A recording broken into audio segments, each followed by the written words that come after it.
Chapter number 9 विकल समीकरण differential equation.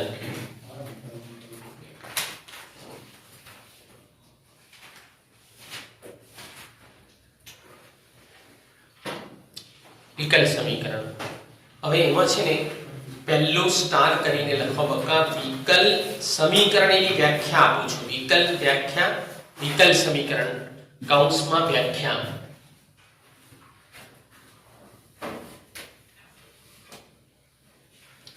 विकल समीकरण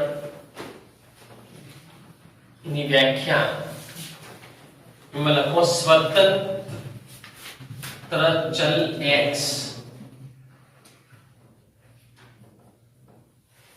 स्वतंत्र चल x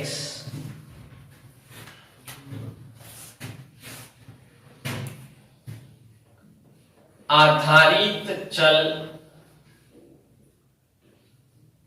y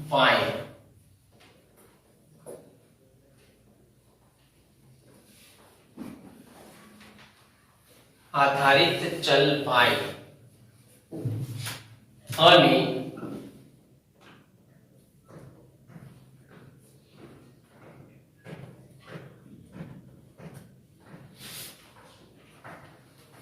y ના વિકલિતો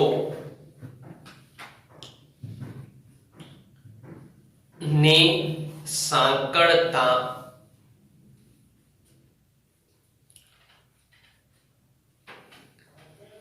विधेयात्मक संबंध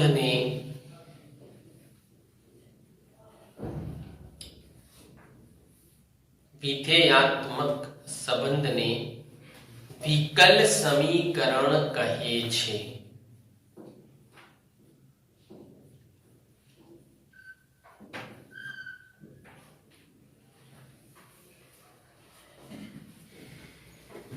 विकल समीकरण कहे छे। तो स्वतंत्र चल x एक मिनिट हवे अंडरस्टेन्डिंग समझाओ। स्वतंत्र चल x आ देखाय छे स्वतंत्र चल x आधारित चल y એટલે x² ને y કહેવાય। x स्वतंत्र चल छे x² ने y કહેવાય आधारित चल y અને y ના વિકલિતો આવા y ના જે વિકલિતો છે જો બકા આ dy/dx એટલે y નું x પ્રત્યે વિકલન એક વખત જેને y' અને y1 કહેવાય આને કહેવાય છે પ્રથમ વિકલિત। याद करजो याद रखजो dy/dx बराबर y' बराबर y1 आने कहेवाय छे प्रथम विकलित। પછી તમે dy/dx નું ફરીથી x પ્રત્યે વિકલન કરો તો જે d2y/dx2 મળે એને કહેવાય છે y' અને y2 અને આનું નામ છે દ્વિતીય વિકલિત। આટલાનું નામ છે દ્વિતીય વિકલિત અને આ દ્વિતીય વિકલિત અને dy/dx નો કૌંસ ઉપર વર્ગ એ બંને સરખા નથી।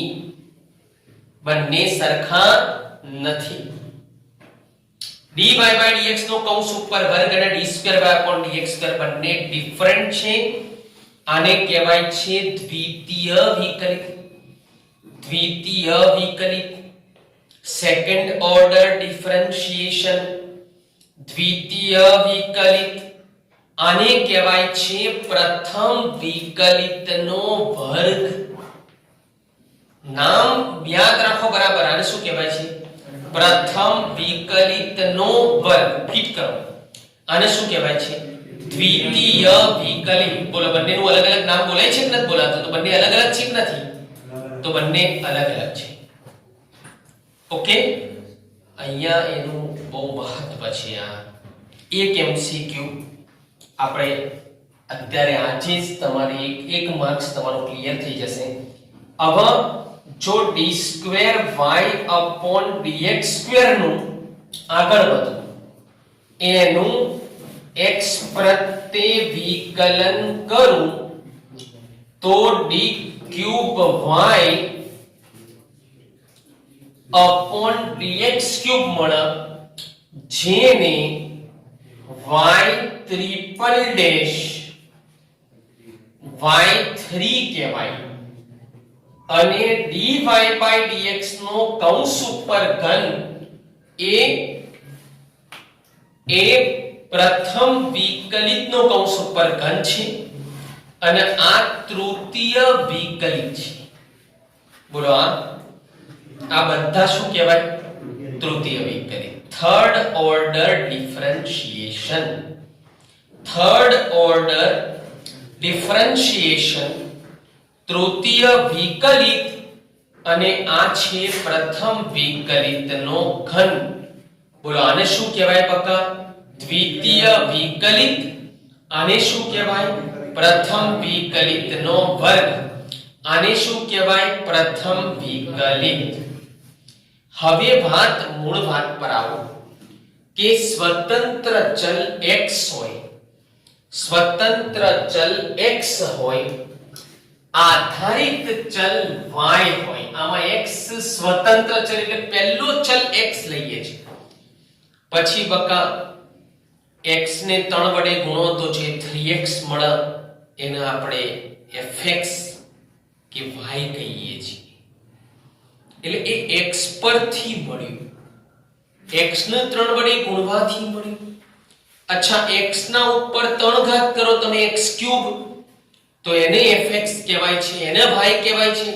એટલે y શું થયો? x ઉપર x પરથી મળ્યો ને, એટલે y કેવો ચલ થયો? આધારિત ચલ થયો. કેવો ચલ થયો? તો સ્વતંત્ર ચલ x, આધારિત ચલ y અને y ના વિકલિતો, આ બધા જ y ના વિકલિતો છે અને y ના વિકલિતોને સાંકળતા, એને સાંકળતા વિધેયાત્મક સંબંધને વિકલ સમીકરણ કહે છે. બકા સમીકરણ શબ્દ આવે લાઈફ ટાઈમ, સમીકરણ શબ્દ આવે તો બરાબર 0 આવે આવે આવે ને આવે જ. અને બહુપદી શબ્દ હોય તો બરાબર 0 કોઈ સંજોગોમાં ના આવે. સમીકરણ હોય તો બરાબર 0 હોય જ. વિકલ સમીકરણ કીધું આપણે, વિકલ સમીકરણની વ્યાખ્યા આપી આપણે. તો સમીકરણ હોય તો બરાબર 0 ફરજિયાત હોય. બરાબર 0 ના હોય તો એ બહુપદી કહેવાય, સમીકરણ ના કહેવાય. અચ્છા, હવે તો ભાઈ વિકલ સમીકરણમાં કેટલી વસ્તુ આવી? x આવે, y આવે અને y ના વિકલન આવે. આટલું હોય અને બરાબર 0 હોય તો એ વિકલ સમીકરણ. તો એ વિકલ સમીકરણ. હવે તમે આ ચેપ્ટર નું નામ છે વિકલ સમીકરણ, એટલે આખા ચેપ્ટરમાં તમારા વિકલ સમીકરણ આવશે. હવે આની અંદર એક વાત અગત્યની છે કે જો આ જે 3 વસ્તુ થઈ આપણે x, y અને y ના વિકલિતો. અચ્છા, y ના વિકલિતો એક થી વધારે હોય, એક થી વધુ હોય તો પણ કોઈ વાંધો નથી. અચ્છા, x અને y હોય તો વાંધો નથી અને ના હોય તો પણ વાંધો નથી. પણ અહીં બહુ જ અગત્યની વાત એ છે કે વિકલિત એક મિનિમમ એક વિકલિત હોવું જરૂરી છે વિકલ સમીકરણ. એટલે d2y/dx2 બરાબર 0 ને પણ વિકલ સમીકરણ કહેવામાં આવે છે. ટૂંકમાં આ વાત બહુ જ ઇમ્પોર્ટન્ટ છે, એટલે તમને નોંધ લખો નોંધ કે વિકલ સમીકરણમાં માત્ર વિકલિત હોય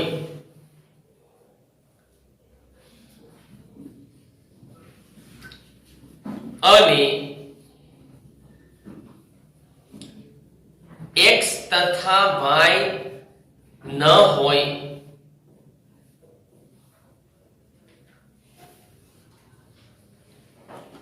તો પણ ચાલશે.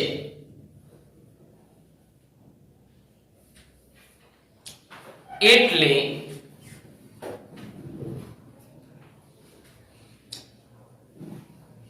કોઈ પણ વિકલ સમીકરણમાં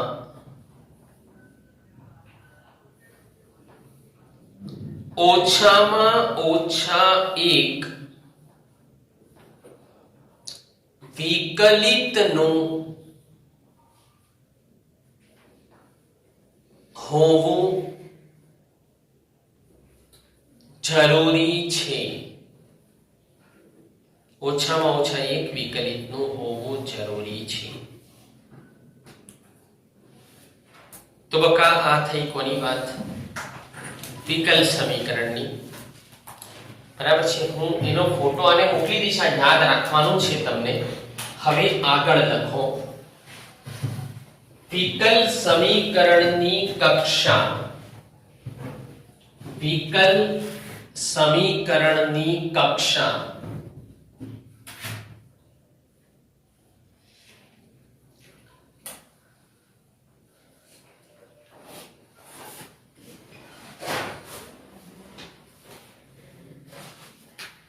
કોઈ પણ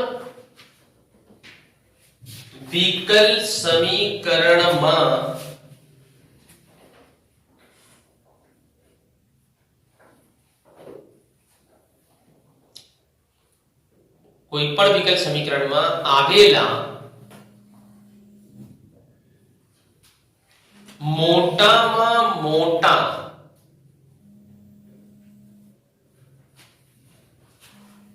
કૌંસમાં ઉચ્ચતમ,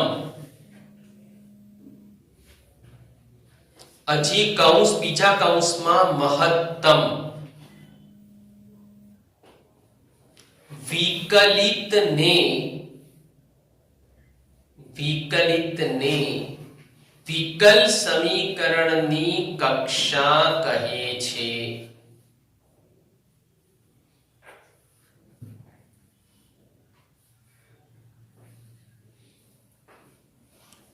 વિકલ સમીકરણની કક્ષા કહે છે. હવે આગળ વિકલ સમીકરણનું પરિમાણ.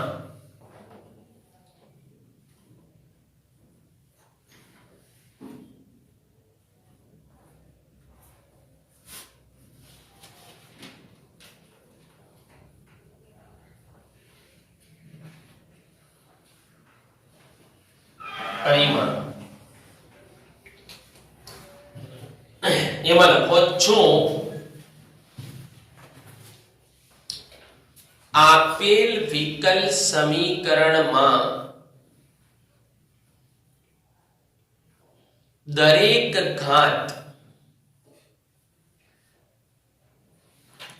ધન પૂર્ણાંક સંખ્યા હોય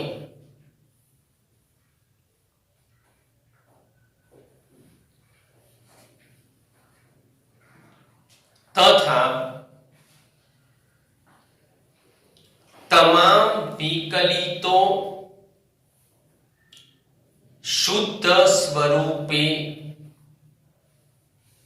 હોય તો તે વિકલ સમીકરણમાં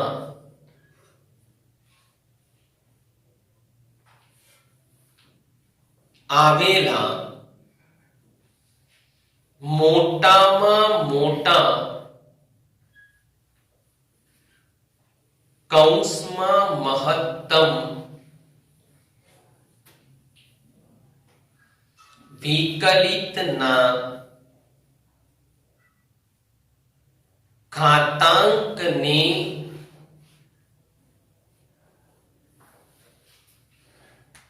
વિકલ સમીકરણનું પરિમાણ કહે છે.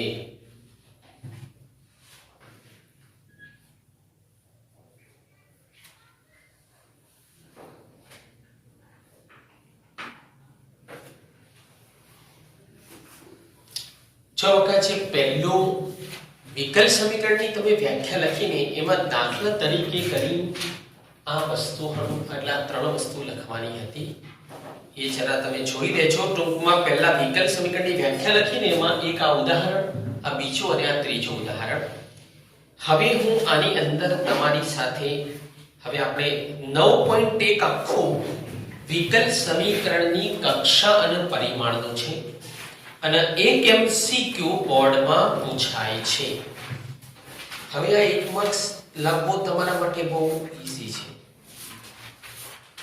બહુ ઈઝી છે બરાબર અચ્છા આ તો જનરલ છે બકા વ્યાપક સ્વરૂપે લખેલું છે પણ આ વિકલ સમીકરણ જુઓ જરા x dy dx y 0 આમાં તમે દરેક પદમાં જોઈ લો એમાં મોટા મોટું વિકલન ક્યાં દેખાય છે તમને આ dy dx છે બરાબર બરોબર છે ભાઈ અચ્છા તો dy dx એટલે કેટલી વખત વિકલન થયેલું છે હા એક વખત છે તો એક વખત છે આ એક વખત વિકલન છે એટલે વિકલ સમીકરણની કક્ષા 1 થઈ કેટલી થઈ ભાઈ મોટા મોટું જે વિકલન હોય એને કક્ષા કહેવાની છે એવું મેં વ્યાખ્યામાં કીધું તમને કે મોટા મોટું જે વિકલન હોય તેને આપણે કક્ષા કહેવાની છે એવું મેં તમને વ્યાખ્યામાં કીધું તો મોટા મોટું વિકલન કોણ કયું છે dy dx એટલે કયું પ્રથમ વિકલિત છે એટલે કક્ષા પ્રથમ વિકલિત છે એટલે કક્ષા 1 અચ્છા હવે એ જ dy dx ની ઘાત કેટલી છે કશી આપી નથી એટલે એક જ તો પરિમાણ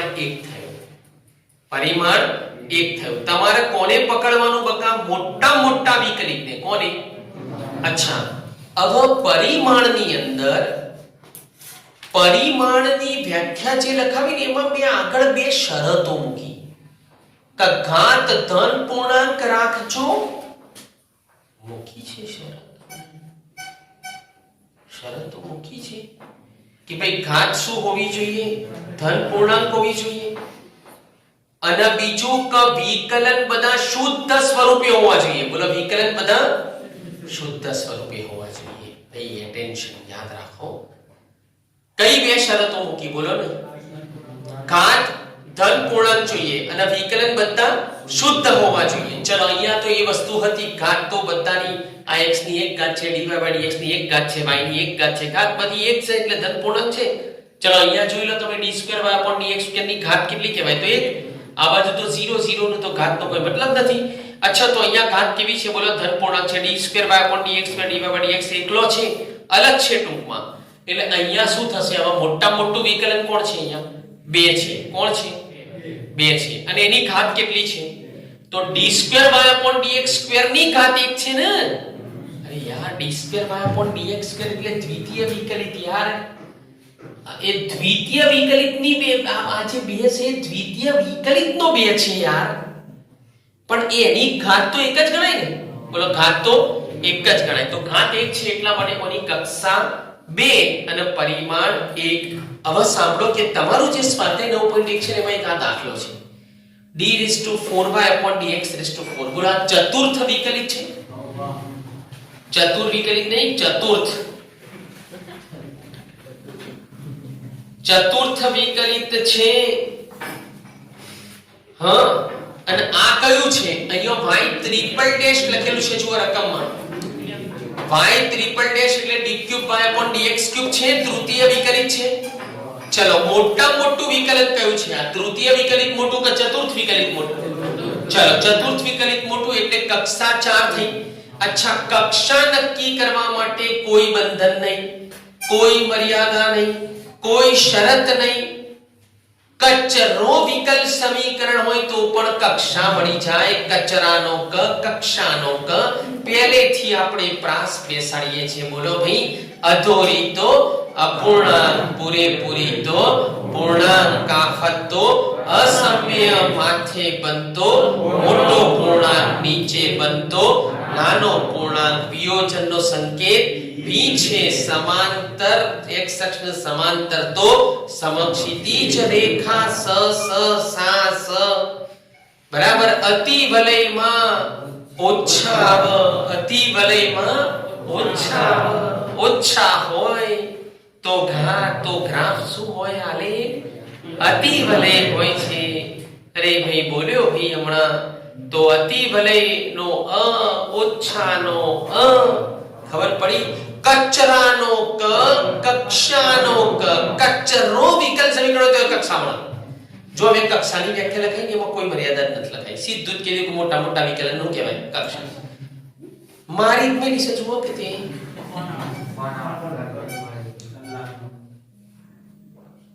કચરો વિકલ્પ સમીકરણ હોય તો પણ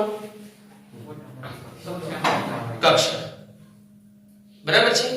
અચ્છા, પરિમાણ માટે શું કીધું બકા? કે ઘાત ધન પૂર્ણાંક હોવી જોઈએ અને વિકલન શુદ્ધ હોવા જોઈએ. હવે અહીંયા ઘાત શું છે?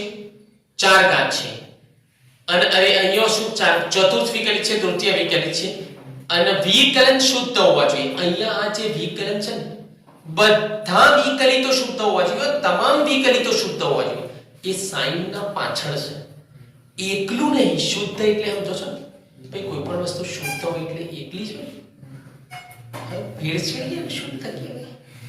ભેળસેળ પણ શુદ્ધમાં ખબર પડે છે ને ભાઈ, હે ને? તો આ dq/dx ક્યાં આવેલું છે? સાઈન ના પાછળ આવેલું છે. કચરો વિકલ્પ સમીકરણ તો કક્ષા મળે. કક્ષા તરીકે હવે મોટા મોટા વિકલિત, ચતુર્થ વિકલિત એટલે કક્ષા 4 થઈ. અહીં પરિમાણ નહીં મળે. કેમ નહીં મળે? કારણ કે પરિમાણની જે બે શરતો છે કે ઘાત ધન પૂર્ણાંક હોવી જોઈએ, એ તો છે.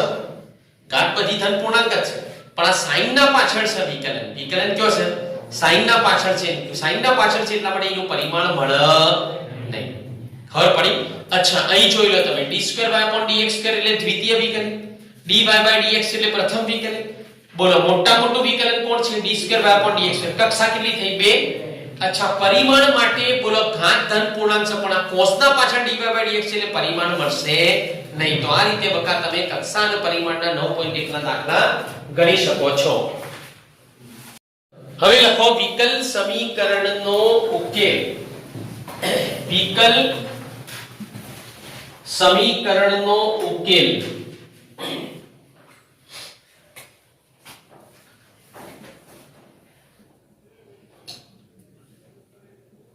એમાં લખો કે જો વિધેય y બરાબર fx એ તેના વિકલિતો સહિત આપેલા વિકલ સમીકરણનું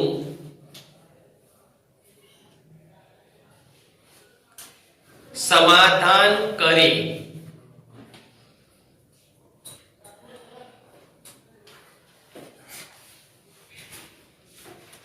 આપેલા વિકલ સમીકરણનું સમાધાન કરે તો તે y બરાબર fx ને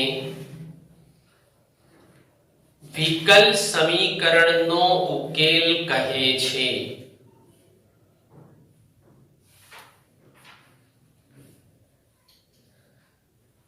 વિકલ સમીકરણનો ઉકેલ કહે છે. હવે નેક્સ્ટ માં લખો વિકલ સમીકરણના ઉકેલના નવું સ્ટાર કરીને લખો. સ્ટાર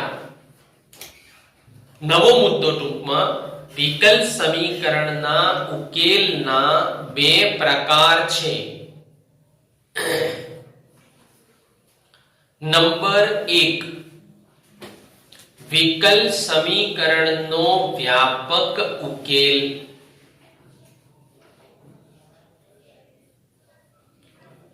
વિકલ સમીકરણનો વ્યાપક ઉકેલ.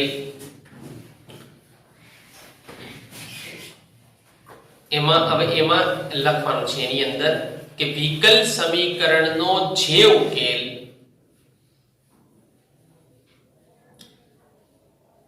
તેના સર્વ ઉકેલોને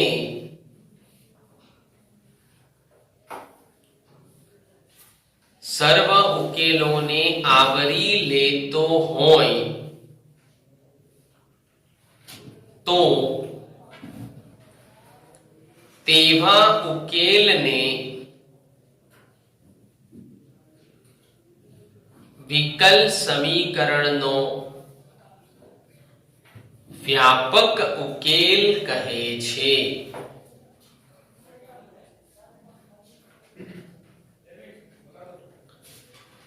વ્યાપક ઉકેલ કહે છે. વિકલ એમાં લેવા છો, એની અંદર લખજો વિકલ સમીકરણના વ્યાપક ઉકેલમાં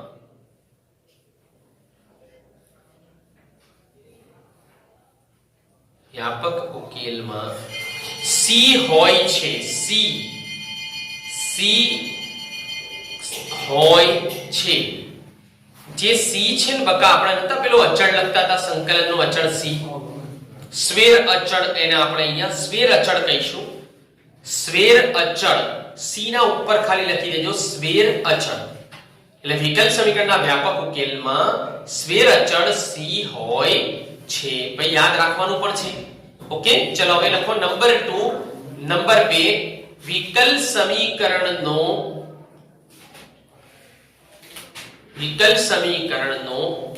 વિશિષ્ટ ઉકેલ. વિકલ સમીકરણનો વિશિષ્ટ ઉકેલ. તો એમાં લખવાનું છે કે વિકલ સમીકરણના વ્યાપક ઉકેલમાં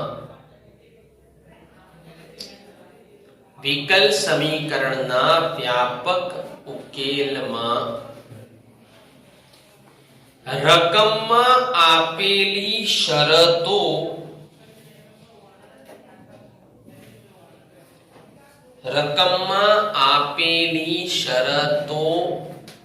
નો ઉપયોગ કરીને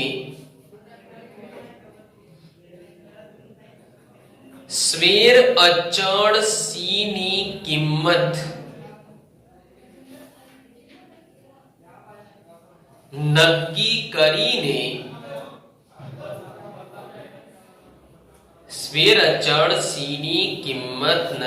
કરીને વ્યાપક ઉકેલમાં મૂકતા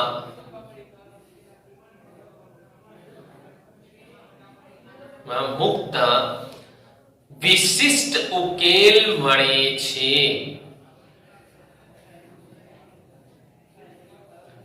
હવે આ વિકલ સમીકરણ છે બકા, જેમાં વિકલિત હોય. વિકલ સમીકરણ જેમાં વિકલિત, જો નામ જુઓ તમે, વિકલિત